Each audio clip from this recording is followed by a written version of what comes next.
ሰላም ሰላም የቁቤ በረዳችሁ ቤተሰቦች እንግዲህ በአገር ውስጥም በውጭም ያላችሁ ሰላማችሁ ይብዛ እያለን ዛሬ ደግሞ ለየት ባለ ሁኔታ የአማርኛ ወደ እንግሊዘኛ አጻጻፍን ይዘን መጥተናል ማለት ነው። ቻናላችንን ሰብስክራይብ፣ ላይክ፣ ሼር ማድረግ እንዳይረሳ ማለት ነው። ለመማር በግል ለመማር ለምትፈልጉ በዚህ ስልክ ቁጥር በዚህ በተቀመጠ ስልክ ቁጥር ደውላችሁ መማር ትችላላችሁ ማለት ነው። ስለዚህ ቀጥታ ወደ ትምህርቱ እንሄዳለን።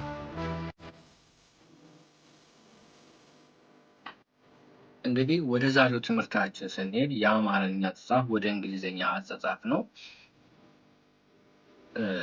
ስለዚህ የአማርኛ ሆሄያት በአጠቃላይ 26 ናቸው። ስለዚህ እያንዳንዱን ስቴፕ ባይ ስቴፕ እናያቸዋለን ማለት ነው።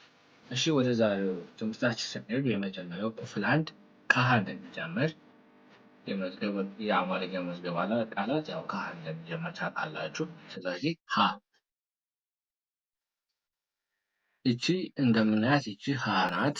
ስለዚህ ሀ ወደ እንግሊዘኛ እንዴት ትጻፋለች ነው። አሁን ሀ ወደ እንግሊዘኛ ስትጻፍ ኤች ኤ እንደዚህ ማለት ነው። ኤች እና ኤ እንደዚህ ኤች ኤ ሆና ከመጣች ሀ ናት ማለት ነው።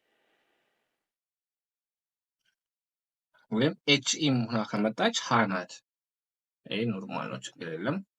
እሺ ሁ ደግሞ ሀ ኤች ኢ የመጀመሪያዋ ሀ ኤች ኢ ሆና ከመጣች ሀ ናት ማለት ነው። እንደዚህ ማለት ነው።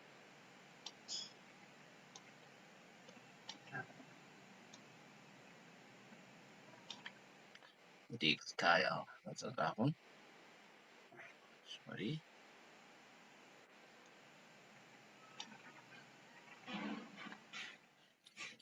እንዲሁም ከመጣች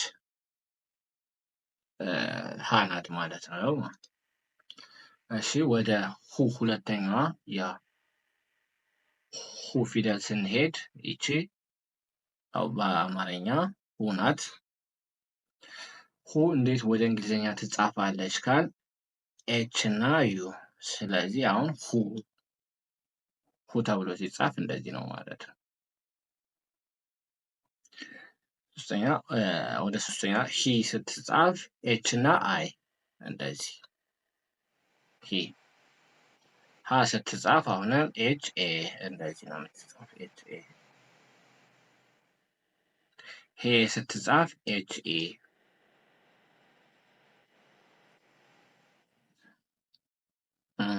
ህ ስትጻፍ ኤች ብቻዋን ኤች ብቻ እንደዚህ ሆና ከመጣች ህ ናት ማለት ነው።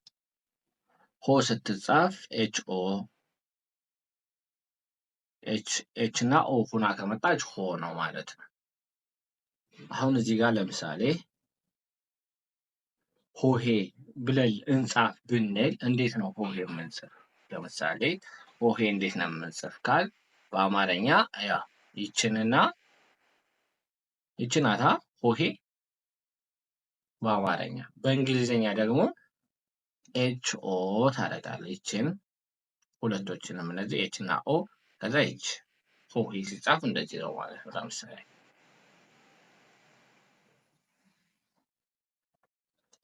ወደ ሁለተኛዋ ስንሄድ ለምሳሌ አሁንም ኤልኢ ከሆነች ለናት ማለት ነው። እንደ ለ ትነበባለች። ሉ ደግሞ እንደ ኤልዩ። የትኛውም ፊደል ላይ አሁን እዚህ ጋር የምነግራችሁ የትኛውም የሁለተኛ ፊደል ከሆነ እንግዲህ ሌሎችንም ዋቸው እነዚህንም ዋቸው ከጎናቸው ዩ የምትባል ፊደል አለችባቸው። ስለዚህ ዩ ፊደል ከጎናቸው ካለች ማናት ማለት ነው? ሁለተኛ ፊደል ናቸው ማለት ነው እዚህ ጋር። ስለዚህ ሉ ማለት ኤልዩ። ሊ አሁንም እዚህ ሶስተኛ ፊደል ላይ የትኛውም የሶስተኛ ፊደል አይ ካለችባት እነዚህ ማለት ነው። አይ ማለት እቺ ከኋላ ይችኛዋ እነዚህ ካለችበት ደግሞ ማናት ማለት ነው? የሶስተኛ ፊደል ናት ማለት ነው። ለምሳሌ ሊ ስትጻፍ እንዴት ነው ማለት ነው? ኤል አይ እንደዚህ ነው ማለት ነው። ላ ሲጻፍ ደግሞ ላይቺ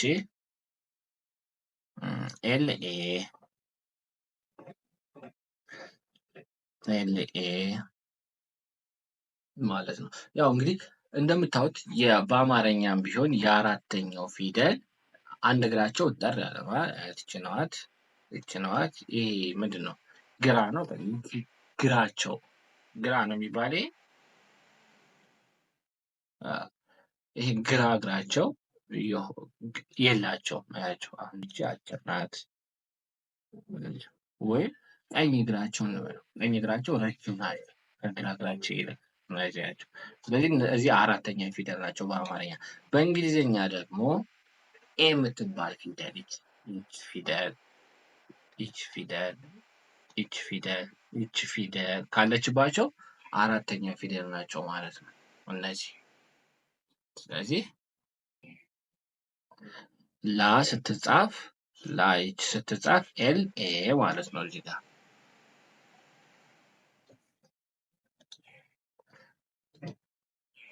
እሺ አምስተኛዋ ፊደል ሄ ኤችኤ ማለት ነው። ከአንደኛው ፊደል ጋር ተመሳሳይ ነው። ግን አሁን ኮምፒውተር ጋር ምናምን ሲጻፍ ኖርማል ኮምፒውተር ወይም ቴሌግራም ሌላ ዋትሳፕ ላይ ስትጽፉ ኤችአይኢ ታደርጋላችሁ። እዚች ጋር መሀል ጋር ኤችአይኢ እዚች ጋር አይን ትጨምራላችሁ። እዚህ ጋርም አይ። ግን ኖርማል የአማርኛ ላይ እንደዚህ ነው የሚጻፈው። ስለዚህ አሁን ለምሳሌ እዚህ ጋር ል ስትጻፍ ኤልኢ ማለት ነው። ል ስትጻፍ ደግሞ ብቻዋን ራሷ ብቻዋን ብቻ። አሁን ህም ስትጻፍ እንደዚህ ነው ብለናል። ልም ስትጻፍ እንደዚህ ነው ማለት ነው። ሎ ስትጻፍ ደግሞ ኦ የሚባል ፊደል የትኛውም የእንግሊዝኛ ፊደል ሎ ወይም ማለት ኦ የሚባል ፊደል ይጨመርበታል ሰባተኛው ፊደል ላይ። ለምሳሌ ኦ የሚባል ፊደል ይሄ ክቡ ወይም ዜሮ የምንለው ፊደል ከተጨመረበት የሰባተኛ ፊደል ነው ማለት ነው። ይሄ በቀላል መንገድ። ስለዚህ አሁን እዚህ ጋር በቀላል ሎ ይሄ ሎ ነው። ይኸው ሎ ሲጻፍ እንደዚህ ነው። አሁን ለምሳሌ እናንተ ሃሎ ብላችሁ ጻፉ ትባሉ ሀ እችኛዋን ሀ ትጠቀማላችሁ። ከዛ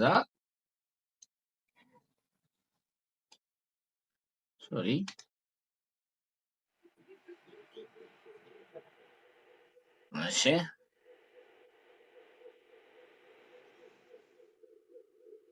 ወደ ሁለተኛው ስንሄድ ወደ ሶስተኛው መ ፊደል ኤምኢ ነው። አያችሁት? የኢ የምትባል ፊደል ካለችበት የመጀመሪያው ፊደል ነው። እዚህ ጋር ኢ ናት። ስለዚህ የመጀመሪያው ፊደል ነው ማለት ነው። መ ስትጻፍ እንደዚህ ነው። ሙ ሲጻፍ ደግሞ ኤምዩ ነው። እንደምታዩት ዩ ይኸው ዩ አለበት። ኤምዩ ሚ ስትጻፍ ኤምአይ ይኸው እዚህ ጋር አይ ሙሉ ሁሎችም ላይ ያለች፣ እዚህ ጋር ዩ የምትባለች ፊደል አለች ማለት ነው። ስለዚህ ኤምዩ ኤምአይ። ማ ስትጻፍ የአራተኛዋ ፊደል ስትጻፍ ኤምኤ።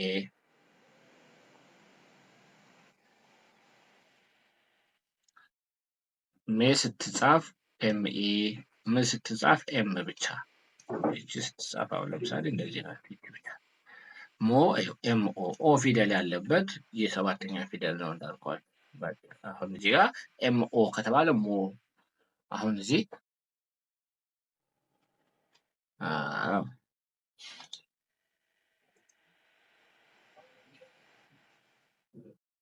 አሁን እናንተ ከዚህ ውስጥ ቃላትን እየመሰረታችሁ ሆሄያትን እያሰባሰባችሁ ቃላት መሰረታችሁ መለማመድ ትችላላችሁ። እንዲሁም በውስጥም ማናገር ትችላላችሁ። ከታች ባለው በዚህ ስልክ ማለት ነው።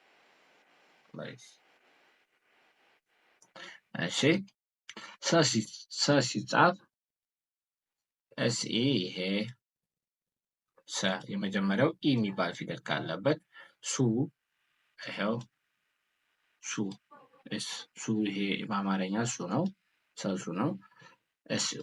ኤስዩ ሲ ኤስ አይ ሳ ኤስ ኤ ሴ ኤስ ኤ ስ ያትች ብቻዋን ሲንግሏ ሶ ኤስ ኦ እንደዚህ ነው። ስለዚህ ኦ ያለበት የሰባተኛው ፊደል ነው ማለት ነው። ሶ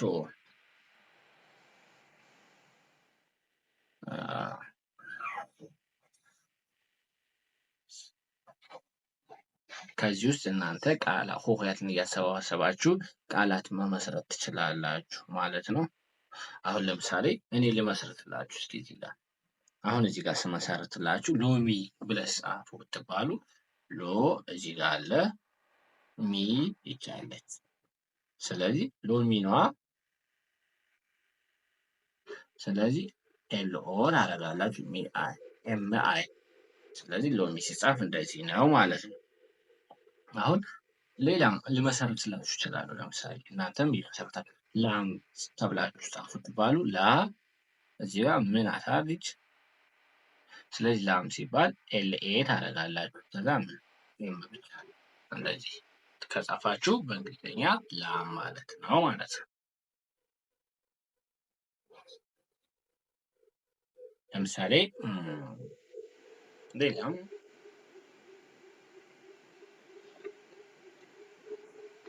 እሺ